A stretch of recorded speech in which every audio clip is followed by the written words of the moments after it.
Hey folks, how y'all doing today?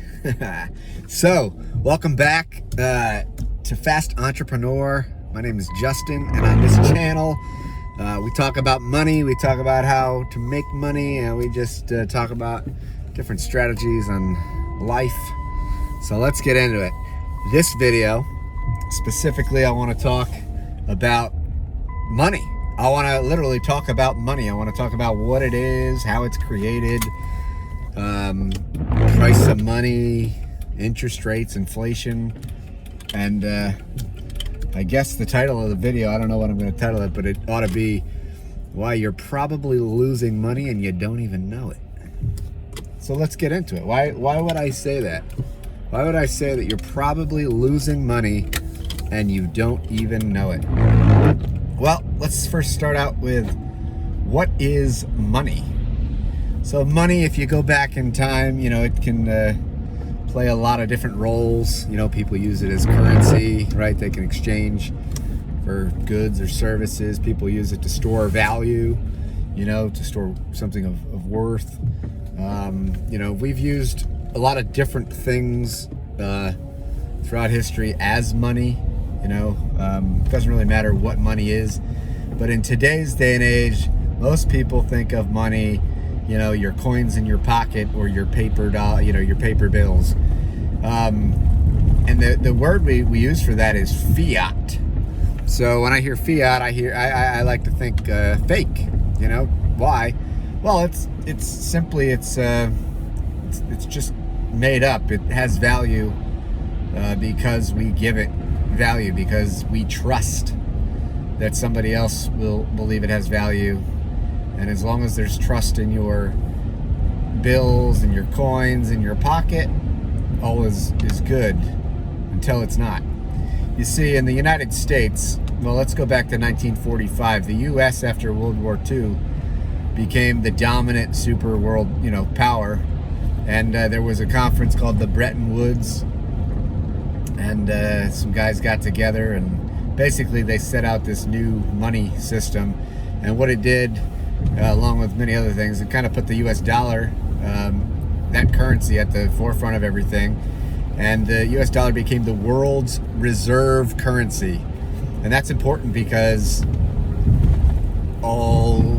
everything else then gets, priced according to dollars. And what happens if that were to change? So, for a while, probably didn't look like that was going to change. The U.S. has, been a rising superpower, but it's not impossible to think, especially in today's day and age. We've seen globalization, we've seen the rise of China, and now we're moving into a hyper accelerated technological age. We're looking at artificial intelligence leading the way, but there's many other technologies, and that brings me to let's talk about technology and money. So we've tried that before, but I can't say that necessarily we've had a new currency. But take things like, for example, PayPal. PayPal made it very easy to transfer currency, US dollars, easily over the web, simply using an email address that links to your bank account. So fast forward now, this new technology and this new age that we're in is this blockchain era. As you may know, Bitcoin came about in 2009. It's the first blockchain, and there are other blockchains that serve other purposes as well, but for this case here, Bitcoin has risen to be the #1 cryptocurrency by market cap, and it doesn't show signs of stopping. I guess that's like that Santa Claus, isn't that Santa Claus? Doesn't show signs of stopping. The Christmas song. Anyways, so where does that put us?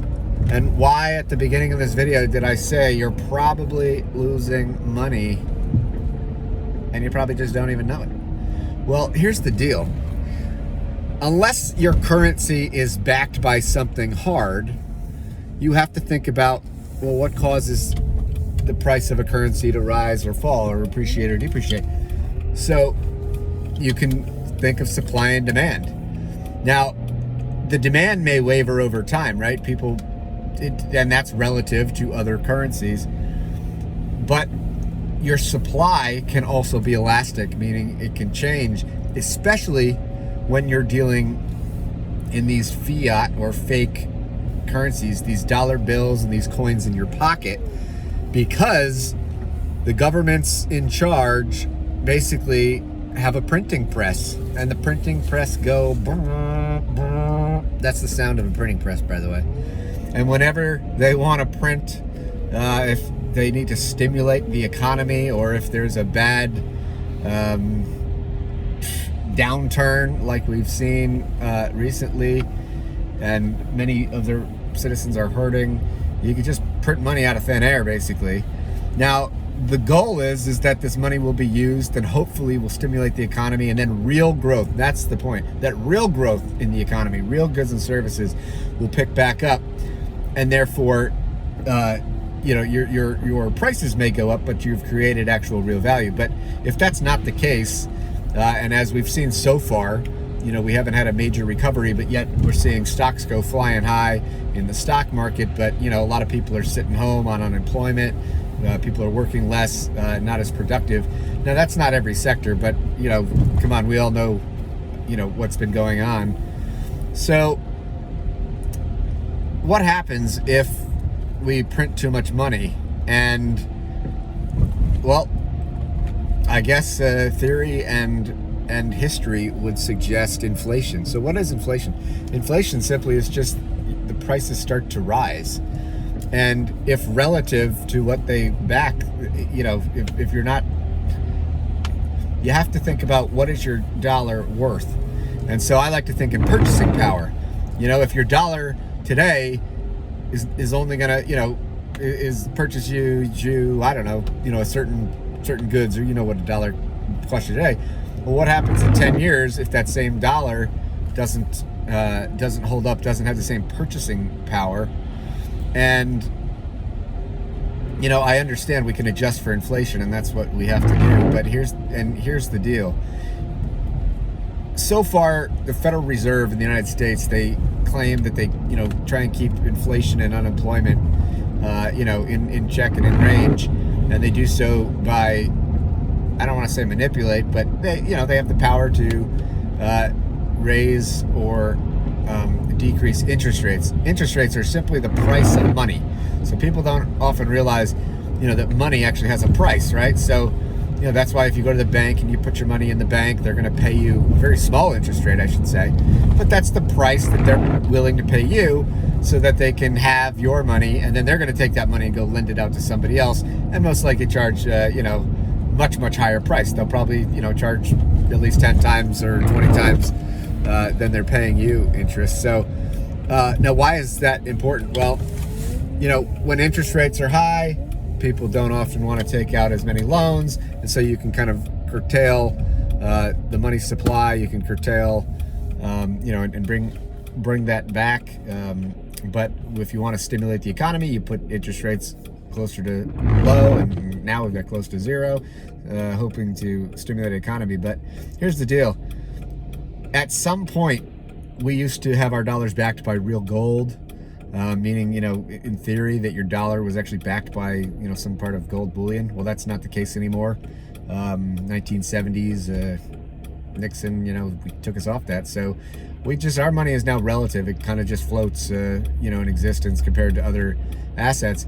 And if investors or anybody around the world, is afraid or fears that the U.S. isn't as strong or won't be as strong as in the future, then that can affect, the purchasing power of the dollar. And when you print all this money out of thin air, it will depreciate your dollar. And so if you hold assets, in fake money, or fiat money, I should say, and this does get out of hand, if the inflation rate becomes too high,